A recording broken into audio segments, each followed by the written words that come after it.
Bhojpuri star Pawan Singh का बड़ा खुलासा।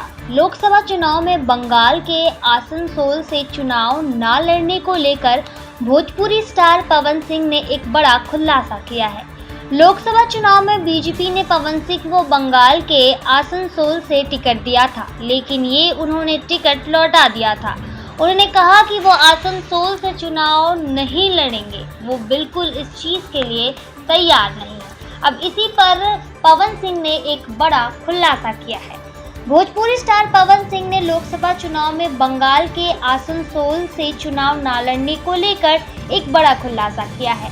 दरअसल लोकसभा चुनाव में बीजेपी ने पवन सिंह को पश्चिम बंगाल के आसनसोल से टिकट दिया था, लेकिन उन्होंने टिकट लौटा दिया था। जी हाँ, अब तक सभी के दिमाग पर यही चल रहा था कि टिकट पवन सिंह ने लौटाया था और वो आसनसोल से चुनाव नहीं लड़ना चाहते थे, लेकिन अब पवन सिंह ने बताया कि वह खुद आसनसोल से चुनाव लड़ने को बिल्कुल तैयार थे।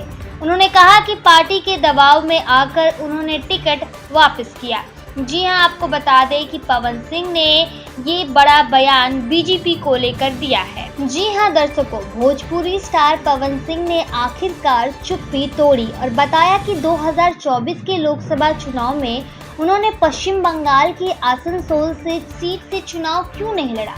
पवन सिंह ने बताया कि वह खुद आसनसोल से चुनाव लड़ने को बिल्कुल तैयार थे। उन्होंने कहा कि पार्टी के दबाव में उन्होंने टिकट वापस कर दिया था।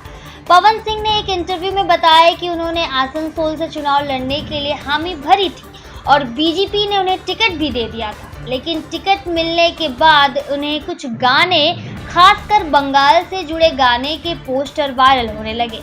लोग इसे बंगाल से जोड़कर देखने लगे। इन गानों और पोस्टर्स को लेकर सवाल उठाए जाने लगे और पार्टी नेताओं ने भी इस पर चिंता जताई।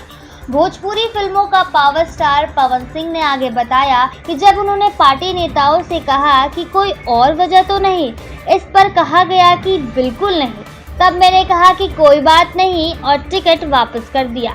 पवन सिंह ने बताया कि अगर आसनसोल से चुनाव नहीं लड़ना होता तो पार्टी को मैं हाँ कभी नहीं कहता।